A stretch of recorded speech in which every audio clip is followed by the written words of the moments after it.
Brian Stelter, you know, I've had a feud with this guy over the years, and then I backed off because everybody has a feud with him now. I call him BS for his initials, BS Brian Stelter, and then I've called him Helter Stelter.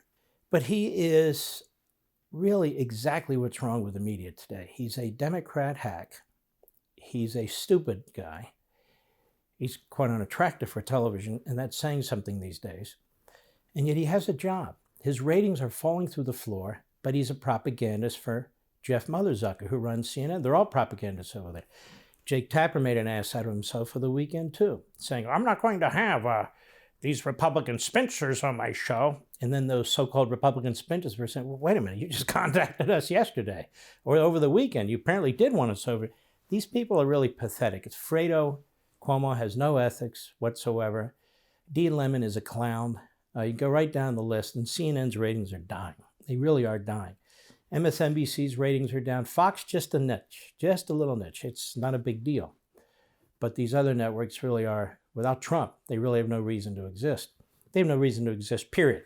And here's why. You're going to see Brian Stelter, if you haven't already, begging the White House press secretary, who is really quite loathsome, if you ask me, begging her to explain what is it that the press is doing wrong and how can we do better as far as you're concerned. And everybody's mocking BS, as they should. Let's take a look. Go. Jen, thanks for coming on Reliable Sources. My pleasure. Busy summer ahead, infrastructure, election reform. What does the press get wrong when covering Biden's agenda? When you watch the news, when you read the news, what do you think we get wrong? Stop. Can you believe this guy? I think he's great. He's terrific. I think he is pathetic. What do we get wrong? What can we do better? See how she's smiling like, I can't believe this idiot. It's so great having Brian Stelter, Helter Stelter, BS Stelter. It's so great having this guy on. Go ahead. Well, look, I think some of our muscles have atrophied a little bit over the last few years, and there isn't a lot of memory, or recent memory, or longer memory on how long it takes to get legislation forward, or how messy the process of negotiating and the process of getting how long it takes to get legislation forward. You know, I'm not in love with my voice, but I love my voice when I hear Brian Stelter. I got to be honest with you. That guy sounds like he's prepubescent. May I say that on the air? Is that okay? Prepubescent Brian Stelter Helter. Anyway, our muscles have atrophied because of how long it takes to get legislation. Joe, isn't it true you've been signing executive orders left and right like you're some kind of dictator? No way. Yes, he does. And that's what they do. And now we have to actually do the legislative process. Well, the framers of the Constitution wanted it to be tough, particularly if you want to destroy our country. Yeah, you need to be slowed down just a little bit. Go.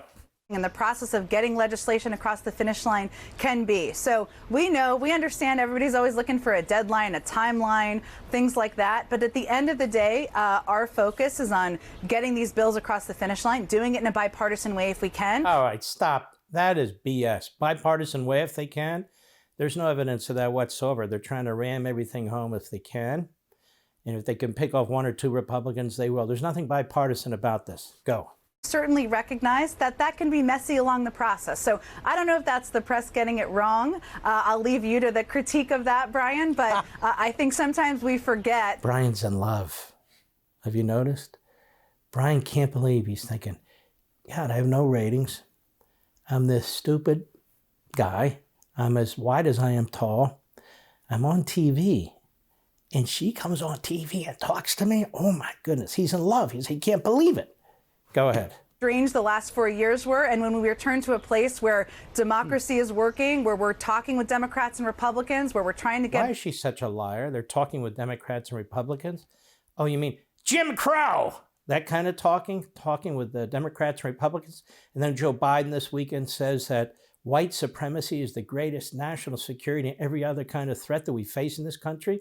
I have no idea what he's talking about, but obviously they're going to keep pushing this propaganda because it's giving them political points of some kind. Go ahead. Legislation passed. It feels foreign, but this is actually how it's supposed to work. Hey. There are times in your briefings where you seem so comfortable. Then there's times where you seem frustrated by the lines of questioning. So I want to know... Listen, sometimes when you're up there, sometimes when you're up there, he's sort of a Minnie Mouse. You seem very frustrated by the lines of questioning. How can we help you? What can we do? How can we ask questions in a way that will make you look better than you look? You want to go out to dinner? Go ahead. The job is like versus what you expected it to be like. Well, I'm a human. First of all, let's try actual sentences. Is the job like what you expected it to be like? He's a pseudo-journalist. He's supposed to know how to use the language. Go ahead. So even though every day I try to be completely even-keeled, and always my objective per the president's direction is to treat people with respect and take questions and provide accurate information. That's my goal every day. But I'm also now look at the cry on there. On her relationship with the right-wing media. What are they talking about? Isn't it unbelievable? Go ahead. And sometimes when you're answering the question, the same question a 10th time, or when a question... Oh, poor thing, answering a question the same. She has it very tough. Now, who had it tough were Donald Trump's press secretaries. This is a joke. Sometimes when they ask the question more than once, you know, it's very, very difficult.